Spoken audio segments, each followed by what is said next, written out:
Wabarakatuh. Saya Agil Rejuan Rizky ingin menjelaskan tentang etika profesi notaris dan PPAT, mencakup dasar hukum, ketentuan pengangkatan dan pemberhentian, serta kode etik profesi. 1. Dasar hukum profesi notaris dan PPAT. Yang pertama adalah notaris. Dasar hukum profesi notaris adalah Undang-Undang Nomor 2 Tahun 2014 tentang perubahan atas Undang-Undang Nomor 30 Tahun 2004 tentang jabatan notaris atau UUJN. Peraturan Menteri Hukum dan HAM, termasuk aturan teknis pelaksanaan jabatan notaris. Yang ketiga, ada kode etik notaris yang diterapkan oleh Organisasi Profesi Ikatan Notaris Indonesia atau INI.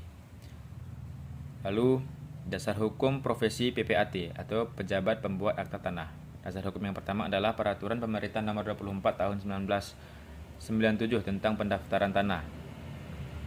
Lalu Peraturan Kepala BPN RI Nomor 1 Tahun 2006 tentang ketentuan pelaksanaan Peraturan Pemerintah Nomor 37 Tahun 1998 tentang Peraturan Jabatan PPAT. Lalu Peraturan Pemerintah Nomor 37 Tahun 1998 tentang Peraturan Jabatan PPAT sebagaimana telah diubah dengan PP Nomor 24 Tahun 2016. Lalu Kode Etik PPAT yang diterapkan oleh PPAT Indonesia atau IPPAT. Lalu yang kedua, ketentuan pengangkatan dan pemberhentian notaris dan PPAT. Yang pertama adalah notaris.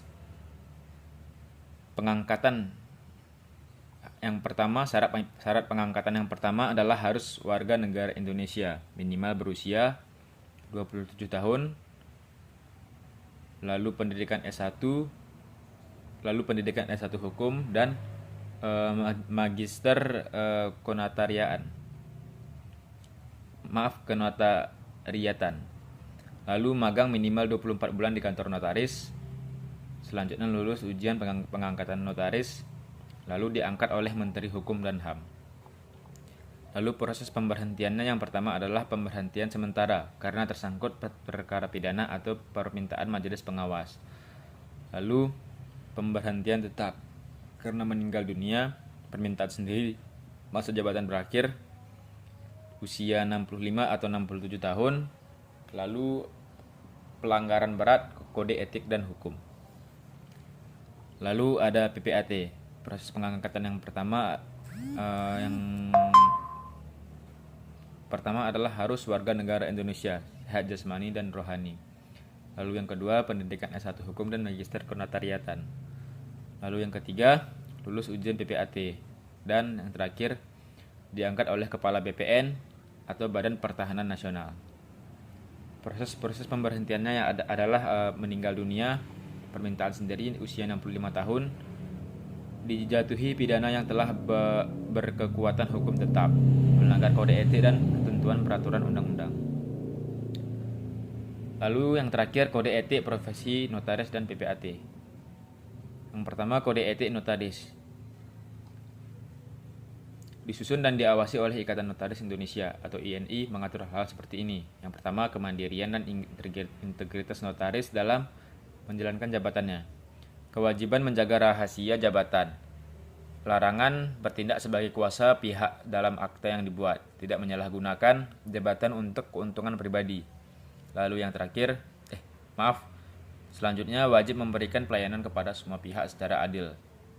Selanjutnya, sanksi atas pelanggaran kode etik notaris dapat berupa teguran lisan atau tertulis, skorsing dari keanggotaan INI. Lalu yang terakhir adalah rekomendasi pemberhentian kepada Menteri Hukum dan HAM.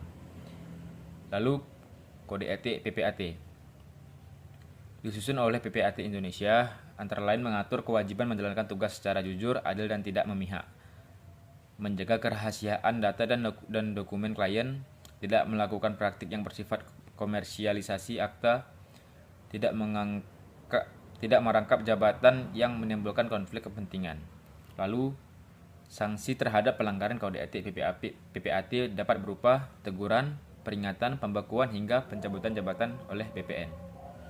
Sekian penjelasan dari saya, lebih dan kurang saya mohon maaf. Assalamualaikum warahmatullahi wabarakatuh.